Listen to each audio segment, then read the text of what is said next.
Hi friends, Viji விவி விலாக்ஸுக்கு subscribe பண்ணுங்கள், like பண்ணுங்கள். இன்றைக்கி மார்னிங் வந்து என்னோடய பொண்ணுக்கு வந்து நான் சென்னாவும் பூரியும் செஞ்சு கொடுத்தேங்க. சாப்பிட்டுட்டு நாங்கள் ஒரு எமர்ஜென்சியாக எங்கள் ஹஸ்பண்ட்காக ஹாஸ்பிட்டல் போயிருந்தோம். அவருக்கு ஹெர்னியா ப்ராப்ளம் இருந்தது. பெயின் அதிகமாக இருந்ததுனால இமீடியட்டாக அட்மிட் பண்ணி ஆப்ரேஷன் பண்ணலான்னு பார்த்தோம். ஆனால் அவர் வந்து கொஞ்சம் ஒரு 4 டேஸ் 5 டேஸ் போட்டோம், பர்மிஷன் வாங்கிட்டு மெயில் போட்டு வந்துடுறேன்னு சொன்னார்.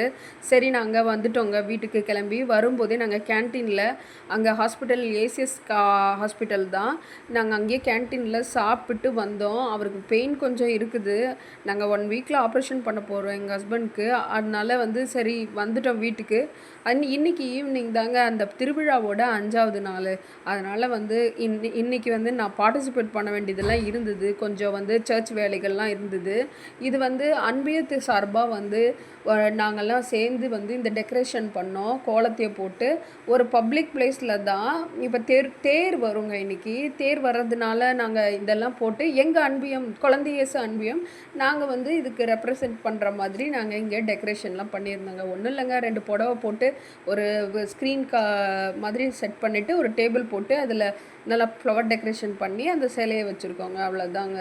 இப்போ வந்து சூசையப்பர் திருவிழாங்கிறதுனால குழந்தை இயேசு அன்பியம் சார்பாக நாங்கள் வந்து வரவேற்கிற விதமாக நாங்கள் இதை செஞ்சுருந்தோங்க. பார்க்குறதுக்கு ரொம்ப அழகாக நீட் அண்ட் டிசைனாக கடைசியில் பண்ணிட்டோம். நான் வேகமாக வந்து கலந்துக்கிட்டேன். ஈவினிங் வரும்போது 5 o'clock மேலே ஆகிடுச்சு. திருப்பியும் வந்து ஒரு டீ மட்டும் குடிச்சிட்டு நான் கிளம்பிட்டேங்க சர்ச்சு பணியாக வந்து வந்திருந்து இதை செஞ்சிட்டோம்.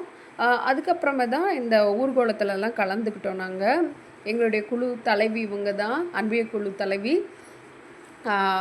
இந்த மாதிரி நாங்கள் டெக்கரேஷன் கடைசியாக ஃபைனலாக பண்ணிட்டோங்க. அவ்வளோதாங்க. அதுக்கப்புறம் வந்து நாங்கள் சர்ச்சுக்கு போனோம். ஃப்ளவர் டெக்கரேஷன்லாம் முடிச்சுட்டு தேர் வர ஆரம்பிச்சிருச்சு. ஸோ அதனால் தேரோடவே சேர்ந்து இந்த இடத்துலேருந்தே நாங்கள் கிளம்பிட்டோம். இதை பாருங்கள், சூசையப்பர் தேர். இது வந்து அண்ணா நகர் ஆவடியில் வந்து நாங்கள் இப்போ செலிப்ரேட் பண்ணாங்க. இங்கே வந்து போலீஸ் பாதுகாப்போட எல்லா ரைட்ஸோடு பண்ணியிருந்தாங்க. ரொம்பவே சிறப்பாக இருந்ததுங்க. தெருவெலாம் வந்து ரொம்ப கோலாகலமாக நடந்தது. அது பார்க்கவே ஆசையாக இருந்தது. என்னோடய பொண்ணு வந்து ஒரு தேரில் வந்து முன்னாடி வந்து தேவதூதரோட வண்டியில் வந்து உட்காந்துருந்தாங்க பசங்கள்லாம். சரி, நானும் அந்த வண்டியில் உட்காடுறேன் அப்படின்னு சொல்லியிருந்தா. ஸோ அதனால் நானும் அவளை உட்கார வச்சுட்டு பார்த்துட்டு இருந்தேன். அவளோட ட்ரெஸ் மேக்கப்லாம் நான் நல்லா பண்ணி விட்டுட்டேன்.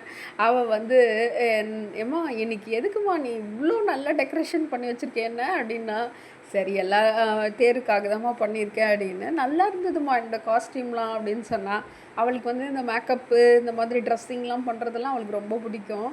அதான் உக்காந்துட்டு அந்த வண்டியில் அப்படின்னு நவத்திட்டு வந்தோம். எல்லாருமே தள்ளி தான் கொண்டு வருவோம், கையில் தேர் இழுப்போம். இந்த வண்டியுமே வந்து கையில் மாட்டு வண்டி செட்டப் தான். அதில் வந்து ஆளுங்க வந்து நாங்கள் இழுப்போம். இதை பாருங்கள், பேண்ட் அண்ட் சிங்கர்லாம் வந்து பாடிட்டுருக்காங்க. இங்கே அப்படியே லைனாக வந்து பெரிய ஊர்காலங்க. இந்த பெரிய ஊர்காலத்தில் எப்படியும் ஒரு 100-200 பேர் கலந்துக்கிட்டாங்கங்க. 100 இல்லைங்க, கண்டிப்பாக 200+ தான். அப்படியே வந்து அந்த தேரோடு நடந்து வந்துட்டு இருந்தாங்க.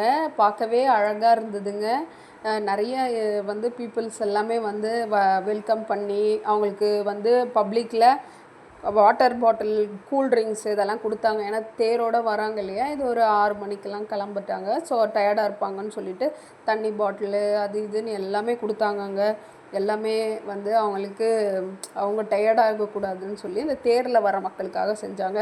கடைசியாக எல்லாமே முடிஞ்சதுக்கப்புறமே தேரெல்லாம் இறக்கிட்ட பிறகு நான் எடுத்தேங்க. ஏன்னா அப்போ கூட்டமாக இருந்ததுனால என்னால் எடுக்க முடியல. அந்த லைட் வெளிச்சத்தில் கிளார் அடிச்சது, பிக்சர் சரியாக அவங்களுக்கு தெரியலங்கிறதுனால. இதுதாங்க பாதுகாவலின் தூதர். இதுக்கப்புறம் வீட்டுக்கு கிளம்பியாச்சுங்க. அடுத்த வீடியோவில் பார்க்குறேன். லைக் பண்ணுங்கள், சப்ஸ்கிரைப் பண்ணுங்கள். பாய்.